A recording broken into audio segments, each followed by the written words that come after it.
ಕರ್ನಾಟಕ ರಾಜ್ಯ ಅಲೆಮಾರಿ ಮತ್ತು ಅರೆ ಅಲೆಮಾರಿ ಜನಾಂಗಗಳ ಒಕ್ಕೂಟದ ಸಾಹಿತ್ಯ ಸಾಂಸ್ಕೃತಿಕ ಕಲೋತ್ಸವ ದಾವಣಗೆರೆ ಕುವೆಂಪು ಕನ್ನಡ ಭವನದಲ್ಲಿ ಆಯೋಜನೆ ಮಾಡಲಾಗಿತ್ತು.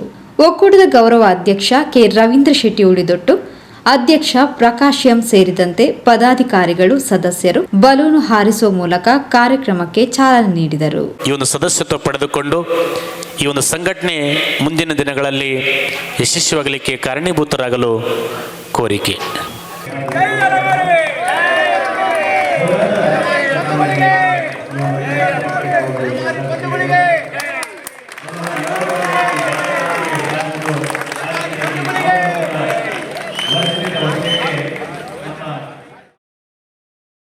ಬೆಂಗಳೂರು ನೆಲಮಂಗಲ ಶ್ರೀ ವನಕಲ್ಲು ಮಲ್ಲೇಶ್ವರ ಮಹಾಸಂಸ್ಥಾನ ಮಠದ ಪರಮ ಪೂಜ್ಯ ಡಾಕ್ಟರ್ ಬಸವ ರಮಾನಂದ ಸ್ವಾಮೀಜಿ ದೀಪ ಬೆಳಗಿಸಿ ಕಲೋತ್ಸವವನ್ನು ಉದ್ಘಾಟಿಸಿದರು. ನಿಟ್ಟಿನಲ್ಲಿ ಪೂಜ್ಯರಾದಿಯಾಗಿ ಎಲ್ಲ ಜನಪ್ರತಿನಿಧಿಗಳು ಇದಕ್ಕೆ ನಾವೆಲ್ಲರೂ ಸಾಕ್ಷಿಯಾಗೋಣ ಅನ್ನುವಂಥ ಒಂದು ಸದಾಶಯದೊಂದಿಗೆ ಆಧುನಿಕ ತಂತ್ರಜ್ಞಾನ ಎಲ್ಲ ಕುಲ ಕಸುಬುಗಳನ್ನು ನುಂಗಿ ಹಾಕಿದೆ. ಅಲೆಮಾರಿ ಅರೆ ಅಲೆಮಾರಿ ಸಮುದಾಯದಲ್ಲಿ 7% ಮಾತ್ರ ಅಕ್ಷರಸ್ಥರಿದ್ದು ರಾಜಕೀಯ, ಆರ್ಥಿಕ ಮತ್ತು ಸಾಂಸ್ಕೃತಿಕವಾಗಿ ತುಂಬಾ ಹಿಂದುಳಿದಿದ್ದಾರೆ. ಹೆಚ್ಚಿನವರು ಭೂರಹಿತರಾಗಿದ್ದು ಮನೆ ಇಲ್ಲದವರಿಗೆ ಮನೆ ನಿರ್ಮಿಸಿಕೊಡಲು ರಾಜ್ಯ ಸರ್ಕಾರ ಕ್ರಮ ಕೈಗೊಳ್ಳಬೇಕು. ಮನೆ, ಭೂಮಿ, ಹಾಸ್ಟೆಲ್ ಇತ್ಯಾದಿಗಳಿಗಾಗಿ ಮುಖ್ಯಮಂತ್ರಿಗಳನ್ನು ಭೇಟಿಯಾಗಿ ಮನವಿ ಒಪ್ಪಿಸೋಣ ಎಂದು ಪೂಜ್ಯ ಶ್ರೀ ಶ್ರೀ ಡಾಕ್ಟರ್ ಬಸವ ರಮಾನಂದ ಸ್ವಾಮೀಜಿಯವರು ಆಶೀರ್ವಚನದ ಉದ್ಘಾಟನಾ ಸಂದೇಶ ನೀಡಿದರು. ಇನ್ನು ಸ್ವಾತಂತ್ರ್ಯ ಬಂದು 78 ವರ್ಷ ಆದ್ರೂ ಸಾಮಾಜಿಕ ನ್ಯಾಯ ನಮಗೆ ಸಿಕ್ಕಿಲ್ಲ. ಸಿಕ್ಕಿದೆಯಾ? ಸಿಕ್ಕಿಲ್ಲ. ಯಾಕೆ ಸಿಕ್ಕಿಲ್ಲ ಅಂದರೆ ಕಾರಣ ನಾವು ಸಂಘಟಿತರಾಗಿಲ್ಲ. ಈ ಸಮಾಜದೊಳಗೆ ಎಲ್ಲಿ ಸಂಘಟನೆ ಇರುವುದಿಲ್ಲವೋ, ಅಂಬೇಡ್ಕರ್ ಒಂದು ಮಾತನ್ನು ಹೇಳ್ತಾರೆ, ಜೇನಿನಂತಹ ತುಪ್ಪವನ್ನು ನೀವು ತಿನ್ನಬೇಕು ಅಂದರೆ ರಾಣಿ ಜೇನಿನ ಜೊತೆ ಎಲ್ಲ ಜೇನು ನೊಣಗಳು ಮಕರಂದ ವೀರಿ ಸಂಘಟನೆಯನ್ನು ಕಟ್ಟಿದಾಗ ಮಾತ್ರ ಜೇನು ತುಪ್ಪ ತಿನ್ನಲು ಸಾಧ್ಯ ಅನ್ನುವಂಥದ್ದು. ಇವತ್ತು ಈ ಕಾರ್ಯಕ್ರಮದ ರಾಣಿ ಜೇನುಗಳಾಗಿ ನಮ್ಮ ಗೌರವಾಧ್ಯಕ್ಷರು ಮತ್ತು ಅಧ್ಯಕ್ಷರು, ಕಾರ್ಯದರ್ಶಿಗಳು ಕೆಲಸವನ್ನು ಮಾಡ್ತಾ ಇದ್ದಾರೆ. ಇವತ್ತು 46 ಜಾತಿಗಳು ಈ ರಾಜ್ಯದಲ್ಲಿ 75 ಲಕ್ಷ ಜನಸಂಖ್ಯೆ ಇದೆ. ಎಷ್ಟು? 75 ಲಕ್ಷ ಜನಸಂಖ್ಯೆ ಇರುವಂಥದ್ದು. ಇದುವರೆಗೂ ಸರ್ವರಿಗೂ ಸಮಪಾಲು, ಸರ್ವರಿಗೂ ಸಮಬಾಳು ಅನ್ನುವಂಥ ಸಿದ್ಧಾಂತ ಪುಸ್ತಕದಲ್ಲಿದೆಯೇ ಹೊರತು, ಕಾನೂನಿನಲ್ಲಿದೆಯೇ ಹೊರತು ಅನುಷ್ಠಾನಗೊಂಡಿಲ್ಲ ಅನ್ನುವಂಥದ್ದು ಇದು ನಮ್ಮ ನೋವಾಗಿದೆ ಅನ್ನುವಂಥದ್ದು. ಅಷ್ಟೇ ಅಲ್ಲ, ಇವತ್ತು ಇಡೀ ರಾಜ್ಯದಲ್ಲಿ 75 ಲಕ್ಷ ಜನಸಂಖ್ಯೆ ಇದ್ರೂ ಬರೀ 4 ಅಲೆಮಾರಿ ಅರೆ ಅಲೆಮಾರಿ ಹಾಸ್ಟೆಲ್ಗಳಿವೆ. ಎಷ್ಟಿದ್ದಾವೆ?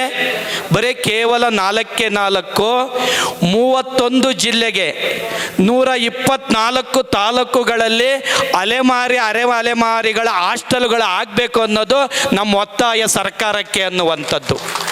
ಅತಿ ಹಿಂದುಳಿದ, ಸೌಲಭ್ಯಗಳಿಂದ ತೀರಾ ವಂಚಿತರಾಗಿರುವ ಈ ಸಮುದಾಯಗಳಿಗೆ ಆದ್ಯತೆಯ ಮೇರೆಗೆ ಸೌಲಭ್ಯ ಕಲ್ಪಿಸಬೇಕು. ಯಾವುದೇ ಸರ್ಕಾರ ಇದ್ದರೂ ನಮ್ಮ ಬೇಡಿಕೆ ಈಡೇರಿಕೆ ಮಂಡಿಸಿ ಹೋರಾಟ ಮಾಡುತ್ತೇವೆ ಎಂದು ಒಕ್ಕೂಟದ ಗೌರವಾಧ್ಯಕ್ಷ ಕೆ ರವೀಂದ್ರ ಶೆಟ್ಟಿ ಉಳಿದೊಟ್ಟು ಒಕ್ಕೂಟದ ಉದ್ದೇಶವನ್ನು ತಿಳಿಸಿದರು. ಒಕ್ಕೂಟವನ್ನ ನಡೆಸಿಕೊಂಡು ಇವತ್ತು ಈ ಒಂದು ಕಾರ್ಯಕ್ರಮ ಮಾಡುವ ಕೆಲವರು ಕೇಳ್ಬೋದು, ಯಾತಕ್ಕಾಗಿ ಈ ಅಲೆಮಾರಿ ಜನಾಂಗಕ್ಕೆ ಈ ಕಾರ್ಯಕ್ರಮ ಅಂತ. ಬಹಳ ಮುಖ್ಯವಾಗಿ ಮಾಧ್ಯಮದ ಮಿತ್ರರು ಇದ್ರೆ ಇದನ್ನು ಗಮನಿಸಬೇಕು. ಇದು ಸರ್ಕಾರದ ಗಮನ ಸೆಳೆಯಲಿಕ್ಕೆ ಇರತಕ್ಕಂಥ ಕಾರ್ಯಕ್ರಮ. ಸರ್ಕಾರದ ಗಮನ ಯಾಕೆ ಸೆಳೆಯಬೇಕು ಅಂತ ಹೇಳಿದ್ರೆ, ಕೇವಲ ನಾವು ಟೆಂಟು ಡೋರ್ ಮಾಡಿ ಕೂತದಲ್ಲ, ನಾವು ಕೂಡ ಇತರರಂತೆ ಎಲ್ಲಾ ಕ್ಷೇತ್ರಗಳಲ್ಲೂ ಕೂಡ ಅತ್ಯಂತ ಪ್ರತಿಭಾನ್ವಿತರಿದ್ದೇವೆ ಎಂಬುದನ್ನು ತೋರಿಸಲಿಕ್ಕೆ ಈ ವೇದಿಕೆಯ ಮೂಲಕ ಒಂದು ಸಂದೇಶವು ಸಮಾಜಕ್ಕೆ ಹೋಗಬೇಕು. ಕೇವಲ ಸರ್ಕಾರ ಮಾತ್ರ ಅಲ್ಲ, ನಮ್ಮ ಸಮಾಜಕ್ಕೂ ಕೂಡ ಈ ಒಂದು ಸಂದೇಶ ಹೋಗಬೇಕು ಅಂತೇಳಿ ಈ ಕಾರ್ಯಕ್ರಮವನ್ನು ನಾವು ಮಾಡುವಂಥದ್ದು. ಪ್ರಥಮ ಬಾರಿಗೆ ನಾನು ಅಧ್ಯಕ್ಷನಾಗಿದ್ದಾಗ ನಮ್ಮ ಅಧಿಕಾರಿಗಳಲ್ಲಿ ನಾನು ಚರ್ಚೆಯನ್ನು ಮಾಡಿದ್ದೆ. ಜೊತೆಗೆ ಅದರ ಜೊತೆಗೆ ಇವತ್ತು ಮಕ್ಕಳ ಶಿಕ್ಷಣ, ಎಂತೆಂಥ ಪ್ರತಿಭಾನ್ವಿತ ಮಕ್ಕಳು ನಮ್ಮಲ್ಲಿದ್ದಾರೆ. ಇವತ್ತು ಬಹಳ ಖುಷಿ ತರತಕ್ಕಂಥ ವಿಚಾರ ಯಾವುದು ಅಂತ ಹೇಳಿದ್ರೆ, ನಮ್ಮ ಪರಮ ಪೂಜ್ಯ ಶ್ರೀ ಶ್ರೀ ಡಾಕ್ಟರ್ ಬಸವರಾಮಾನಂದ ಸ್ವಾಮೀಜಿ, ನಮ್ಮ ಒನಕಲ್ಲು ಮಠದ ಗೌರವಾನ್ವಿತ ಪೂಜ್ಯರು ಒಂದು ಮಾತನ್ನು ಈ ಸಭೆಯ ಮೂಲಕ ಘೋಷಣೆಯನ್ನು ಮಾಡಿದರು. ಯಾರು ಅಲೆಮಾರಿ ಜನಾಂಗದ ಮಕ್ಕಳಿದ್ದಾರೆ ಆ ಮಕ್ಕಳಿಗೆ LKGಯಿಂದ ಅಥವಾ ಕನ್ನಡ ಮಾಧ್ಯಮದಿಂದ, 1ನೇ ತರಗತಿಯಿಂದ ಆಂಗ್ಲ ಮಾಧ್ಯಮದಿಂದ ಅವರು ಎಷ್ಟುವರೆಗೆ ಕಲಿತಾರೆ ಅವರಿಗೆ ಉಚಿತವಾಗಿ ವಿದ್ಯಾಭ್ಯಾಸನ ಕೊಡ್ತೀವಿ ಅಂತ ಮಾತನ್ನು ಹೇಳಿದ್ರು. ಇದು ನಮಗೆ ಬಹಳ ಗೌರವ ತರತಕ್ಕಂಥ ವಿಚಾರ. ಈ ರೀತಿಯಾದ ಕೆಲಸ ಕಾರ್ಯಗಳನ್ನು ನಾವು ಎಲ್ಲರೂ ಕೂಡ ಸೇರಿ ಮಾಡಿದಾಗ ಖಂಡಿತವಾಗಿ ಮುಂದೊಂದು ದಿನ, ಇವತ್ತು ನಾನು ಎಷ್ಟು ವರ್ಷಗಳಲ್ಲಿ ನಾವು ಜೀವಂತವಾಗಿ ಇರ್ತೇವೆ ಅಂತ ಗೊತ್ತಿಲ್ಲ, ಆದರೆ ನಮ್ಮ ನೆಕ್ಸ್ಟ್ ಮುಂದಿನ ಪೀಳಿಗೆ ಈ ರೀತಿ ನಮ್ಮ ಶೋಚನೀಯ ಬದುಕನ್ನು ನಡೆಸಬಾರ್ದು. ಇತರರಂತೆ ಒಂದು ಸ್ವಾಭಿಮಾನದ ಬದುಕನ್ನು ನಡೆಸತಕ್ಕಂಥ ವ್ಯವಸ್ಥೆಗೆ ಬಂದು ನಿಲ್ಲಬೇಕು ಎಂಬ ನಿಟ್ಟಿನಲ್ಲಿ ನಾವೆಲ್ಲರೂ ಕೂಡ ಪ್ರಯತ್ನವನ್ನ ಮಾಡೋಣ. ಈ ಸಂದರ್ಭದಲ್ಲಿ ನಾನು ನಿಮ್ಮಲ್ಲಿ ವಿನಂತಿಯನ್ನು ಮಾಡ್ತೇನೆ.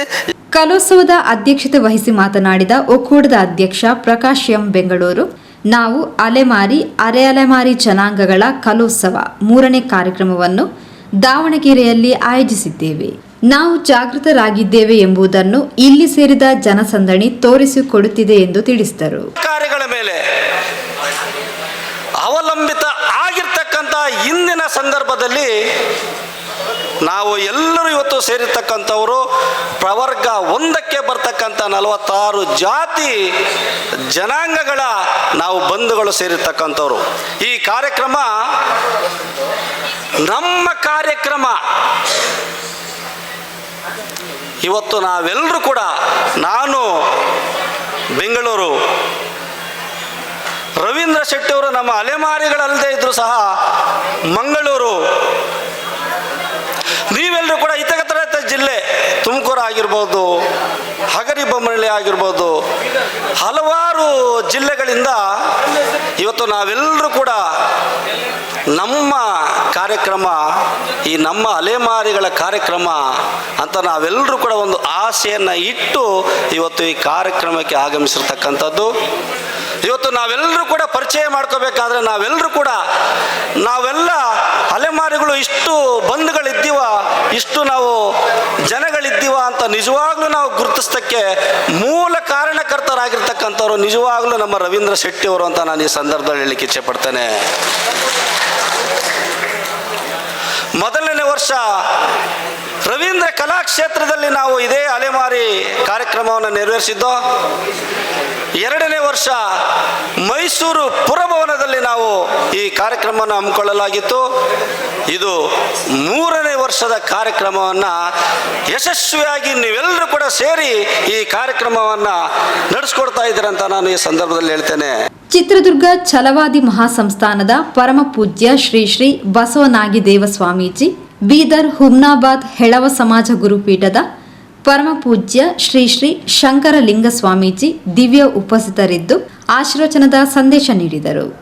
ಶಾಸಕ ಕೆಎಸ್ ಬಸವಂತಪ್ಪ, ಮಾಜಿ ಶಾಸಕ ಎಚ್ಎಸ್ ಶಿವಶಂಕರ್, ಒಕ್ಕೂಟದ ಪದಾಧಿಕಾರಿಗಳಾದ ಕೋಶಾಧಿಕಾರಿ ಹುಲ್ಲಪ್ಪ ಅಪ್ಪಣ್ಣ ಚಾಡಾರ್, ತುಕಾರಾಂ ಸರ್ವೆ, ನಾರಾಯಣಸ್ವಾಮಿ, ಶ್ರೀನಿವಾಸ್, ಕೆಎಂ ಮುನೇಗೌಡ, ವೀರೇಶ್ ರಾವ್ ಪಾಚಂಗಿ, ವೈ ಕುಮಾರ್, ತಿಪ್ಪೇಸ್ವಾಮಿ, ಮಹಿಳಾ ಒಕ್ಕೂಟದ ಅಧ್ಯಕ್ಷೆ ಶ್ರೀಮತಿ ಎವಿ ರಾಜೇಶ್ವರಿ ಮೊದಲಾದವರು ಕಾರ್ಯಕ್ರಮದಲ್ಲಿ ಉಪಸ್ಥಿತರಿದ್ದರು. ಒಕ್ಕೂಟದ ಪ್ರಧಾನ ಕಾರ್ಯದರ್ಶಿ ಪ್ರತಾಪ್ ಚೋಗಿ ಸ್ವಾಗತಿಸಿದ್ರು. ಪ್ರಕಾಶ್ ಗೋಂದಲೆ ನಿರೂಪಿಸಿದರು.